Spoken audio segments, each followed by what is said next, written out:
Welcome to the Story Learning Podcast, regular doses of language learning tips and motivation to help you become fluent in any language. With me, Olly Richards. For language programs, books, free resources, and much more, visit StoryLearning.com. Good morning, everybody, and welcome back to the podcast. I hope you're having a great day. It is early morning here in London, so my voice hasn't quite woken up yet, but nevertheless, here we are. Today, we've got something exciting. It's the beginning of a new 3-part series. And we're going to focus on listening skills. You know that moment when you start having a conversation with somebody in the language you're learning, and you start to get this feeling of panic because you realize that you are not following along with what's being said. It's too fast for you. There are too many words you don't know. You start to listen to the sounds of the words but not really know the meaning of what's being said. It's not a very nice feeling, and yet we've all had it. Languages that we speak very well, maybe we remember what it used to be like when we didn't speak them well.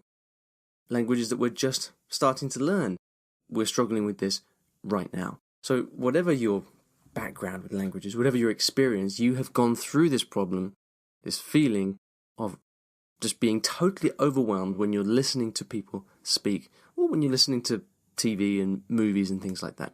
So this is a 3-part series where I'm going to break down the whole concept of listening. I'm going to talk about why you find listening difficult and give you some strategies to improve your listening skills and start to understand more of what you hear. Now, this series is building up to the release of Conversations, which I've spoken a lot about. I'm going to be speaking more about. It's going to be released next week. And so I wanted to spend a bit of time focusing on listening because this is really the main point of Conversations, is to help you improve your listening skills and bridge that gap from beginner to advanced. Now, what you're going to hear in this series is actually the audio from 3 videos. So you may like to watch the videos instead of listen to the audio here on the podcast. In fact, I would recommend that you do watch the videos because then you get the visuals as well, which just help to explain and help you to understand the concepts. So if you'd like to watch the video of these classes rather than listen to the audio, then you can. I'm going to put the videos on the show notes. So you can watch that by going to iwillteachyoualanguage.com/episode 223. Okay, that's where you're going to get the video. Again, it's going to be exactly the same as what you hear here in the podcast with the added benefit of having the visuals. Okay, so you can listen here on the podcast, or you can go to the show notes and watch the video. I recommend you watch the video, but if you don't want to watch the video for whatever reason, that's fine. You can listen to the audio. There might just be a couple of bits where I refer to something on the screen and you can't see it, but you'll get the point anyway. All right, it's time for the first part of this series. This first part is called People Talk Too Fast. In this video, you'll learn a few things. You'll learn why speed is not the reason that you struggle with listening. You'll learn about the invisible shield that keeps you stuck at your current level. And you'll learn about the one simple change to your study routine that will help you understand native speakers better. Enjoy. Hello and welcome to this brand new series. I'm really excited to be presenting this to you today. Welcome to the first video. The series itself is called 3 Steps to Better Listening Skills for Energizing Stress-Free Conversations in 90 Days. And I hope this is an exciting prospect for you because you're watching this video because you are very aware of the role that listening plays in our language learning, right? If you don't understand what someone is saying to you, it's not just that you can't communicate, but as a learner, all kinds of things happen. You get frustrated, you get confused, you can start to have your confidence damaged, and there can be all kinds of not very nice side effects. And so in this 3-part series, what I'm going to be doing is exploring the issue in some depth based on everything that I've learned over my language learning career, if you could call it that. So a quick word about the perspective that I'm bringing to this conversation about listening skills. Now, I've learned 8 languages, and one of the real benefits of going through this process with all those languages is that I can look back on the things that I did and observe what the outcomes were. I can see whether the things that I did were effective or not, and the different situations I was in. With some languages, I became very fluent quite quickly. With other languages, I really struggled. And in some cases, I did very little actual study, but my listening skills increased very quickly. Whereas in other cases, I did tons and tons of study and even lived in the country, but my listening skills took years to develop. So what I've learned from going through this process so many times is that you, as a language learner, have to influence the process through study. The stuff that you do on a day-to-day basis, as you said about studying, really matters and really, it does affect how quickly your listening skills develop. So on the left here, you can see a picture of a very young Olly learning Spanish. And in Spanish, I really didn't do much study at all. I was in London, actually, which is not a Spanish-speaking place. It's an English-speaking place. And I didn't do that much study, but I was very lucky to have some very good friends who would speak to me a lot, who didn't really care about learning English, and gave me the opportunity to speak a lot of Spanish, and I became very fluent at listening. My listening was very, very strong quite quickly. Whereas in Japan, I did tons of study. I actually lived in Japan for 3 years. I had lots and lots of just general exposure in Japan. And yet, in spite of all of that hard work, I still really struggled with my listening. And the reason was that when I learned Spanish, I had lots and lots of real active listening and a community of people to do that in. Whereas in Japanese, I had really little meaningful listening practice beyond my daily needs, ordering things in the shop. But the moral of the story is that good listening does not care about the country that you live in. It does not care about the general amount of chit-chat you hear in the street on a daily basis. It doesn't care about the amount of kind of general hours of study that you put in. Developing good, strong listening skills so that you can take a full part in a conversation without panicking, without worrying about not understanding the reply, depends on very different things, and that is what we're going to be covering in this series. Now, I will say right from the start that there is no silver bullet for improving your listening skills. If you are here hoping for a couple of quick tricks that will enable you to suddenly understand everything that's said in the language you're learning, listen, that's not going to happen. There are many factors that impact on your ability to understand spoken language, and we will cover all of those over the course of this series. Real results in improving your listening skills come over months, not weeks. But you can directly influence your listening skills. You can reduce the stress that you feel around having conversations with native speakers. You can improve your concentration and your ability to focus when you are listening to a foreign language. You can energize your learning and start to enjoy it again. You can understand real spoken language that people actually say, not just the dry, boring stuff from your textbook. And you can start to enjoy your conversations again. And you can get real results in a period as short as 90 days. Now, in reality, it happens much quicker than that, but it is a gradual thing. So your ability to understand spoken language and to listen well, it's something that emerges gradually over time. But if you put into practice the things that I'm going to talk about in this series, you will notice great results in a short space of time. So, part 1 of this series is very simply entitled, People Talk Too Fast. And if you have completed any of the surveys that I've asked you to fill out for me, I'm sure that one of the things that you would have said is that people, they just talk too fast, and I can't listen fast enough. You might have said, I'm thinking about what's said, and they are 10 sentences further. You might have said, I just hear the sounds when they're talking and figure out the meaning later. You might have said, when it's slowed down, I can mostly understand what's being said. So people speak too fast. What's the impact of this on you personally? Well, you probably give up trying to understand fairly quickly.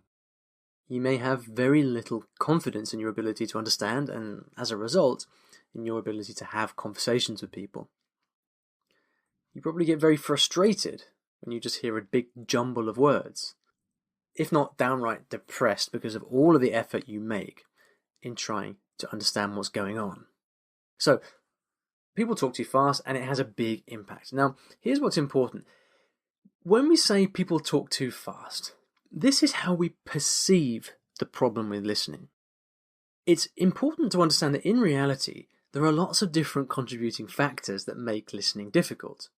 Okay? It's just the way that we tend to think about it. in terms of people just talking too fast. This is the eventual outcome, the result of all of these particular problems.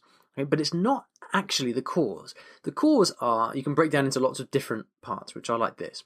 You probably translate back into English as you listen. You probably panic when you get unknown words. You don't quite know what it means, and that starts to cause some panic inside you. You probably use unsuitable material that's far too hard for you. Connected speech is what happens when people speak naturally and words don't get pronounced like they do in your textbook. People say different things when they're talking formally or informally, and this is especially true if you're learning a language like Japanese, where often it's entirely different depending on whether you are speaking formally or informally. The accent and the pronunciation that varies from one person to the next can make it very difficult if you're not used to it. General familiarity with grammar and the patterns of the language is something that takes time. If you're not familiar with how you express views in the language that you're learning, then it's going to be difficult for you to understand those things in real time as you're listening. There's also things like unfamiliar topics. Now, in my best languages personally, if you throw at me a topic that I've never spoken about before, I am still going to struggle.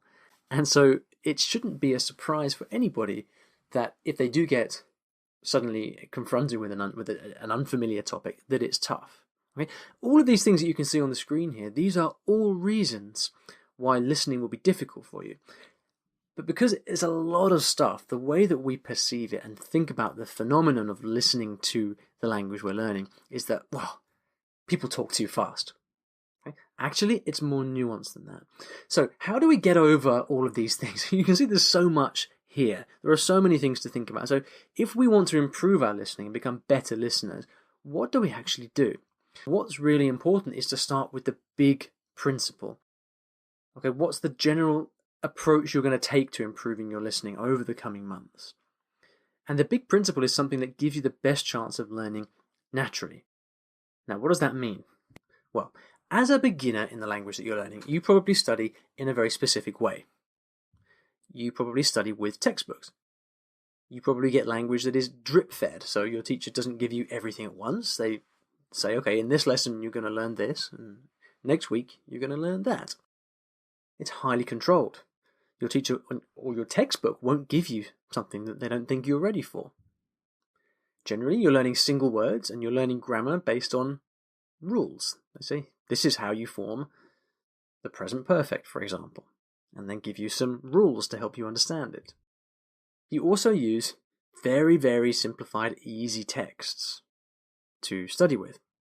Now, I'm going to call this the Lego building block approach. Now, if you're not familiar with Lego, it looks a little bit like these blocks on the right of the screen, where you start with one block and then you add another block on top, and then you add another block on top of that, and you gradually build this tower, and it becomes more and more like a completed tower with everything with every new block that you put on top. This is what typical language teaching and language learning looks like. Now, it's a great way to get started with the language, because at the beginning, when you're on day one of learning your language, you have to break things down, right? You can't just get thrown in at the deep end. So this is not in any way a criticism of teaching. What I'm trying to do here is describe the way that as a beginner you start to learn a language. But look at it like this. If the way that you think a language should sound and the way you think you should speak a language is based on these kind of digestible classroom chunks and little nuggets of language that you learn from your teacher, what on earth is going to happen when you hit the reality of this? People talking real language that they've been speaking for 30, 40, 50 years. When you're talking with friends and colleagues at work who are not slowing down for anyone, but they're talking about complex daily things. They might be talking about topics which are specific to work or politics or something like that.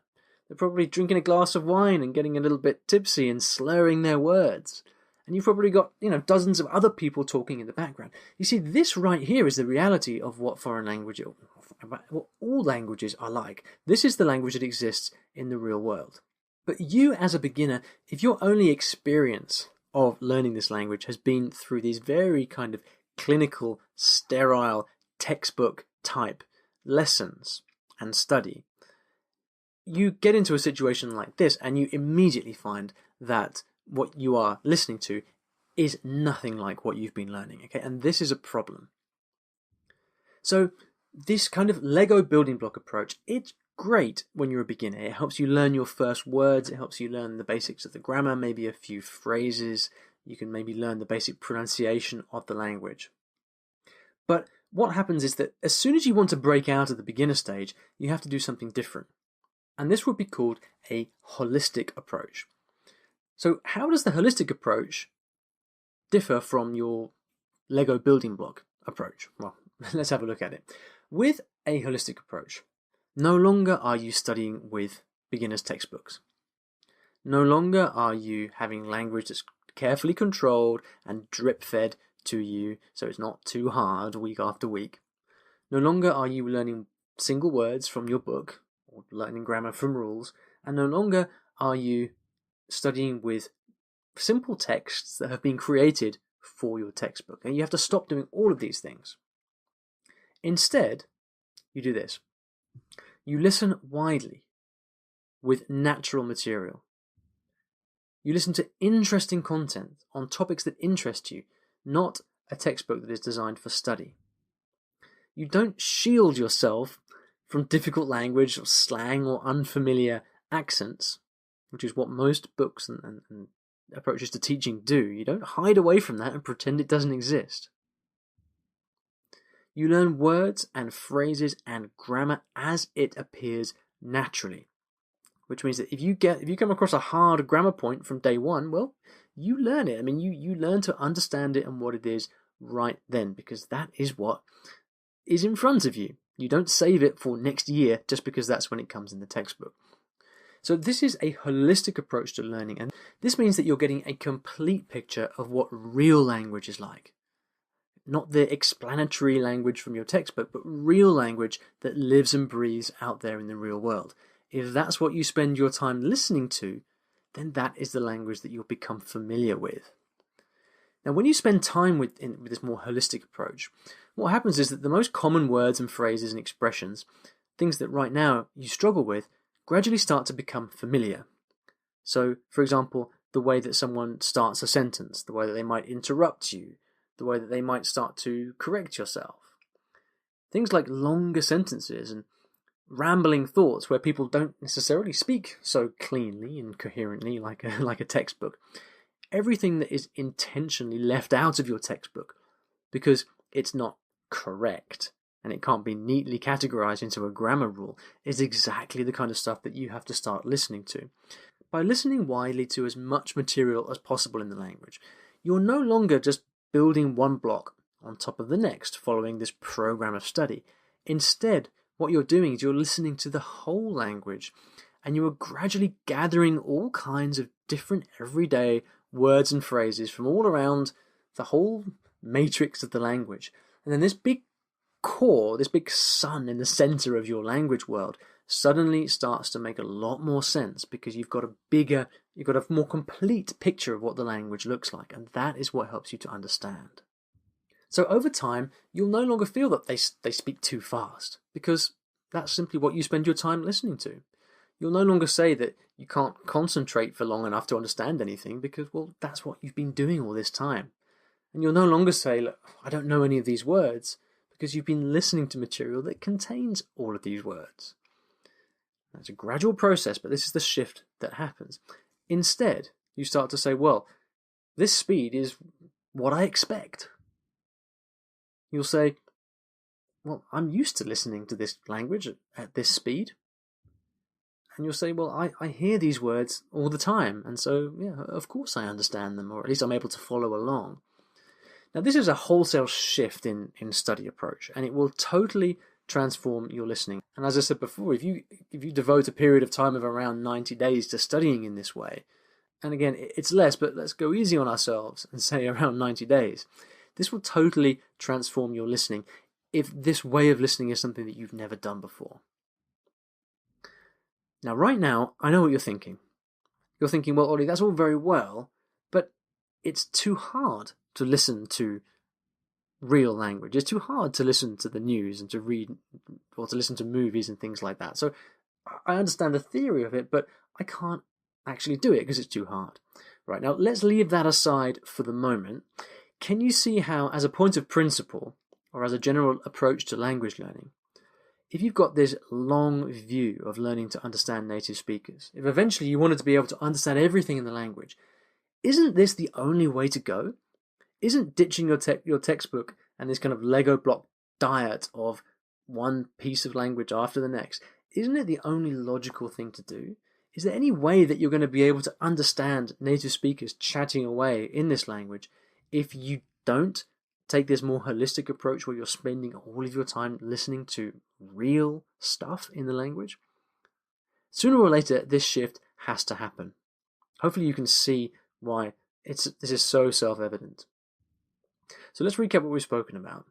First of all, we've said that the problem, which is I'm completely lost listening to native speakers at normal speed. And a reality check is that, look, many factors go into being able to simply understand easily. At the moment, with your textbook diet, you're being shielded from real language. You're not seeing what real language sounds like.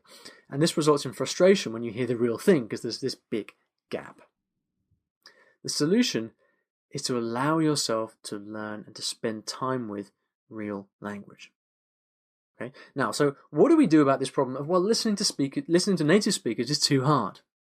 Well, that is exactly what we're going to start to study in video 2 of this series. Right now, what I'd like you to do is leave a comment below and reflect on the way that you've been studying over the last few months or possibly years, and tell me, what is your personal balance like? Do you shield yourself from the real thing? Sure, I mean, if you live in a foreign country, you may occasionally hear a little bit on the street, but do you actually sit down and spend time studying real language in a holistic way, or do you feed yourself a diet of textbook-like language that is carefully controlled for you? Leave a comment below, tell me your response to that, and I'll see you very, very soon in the second video.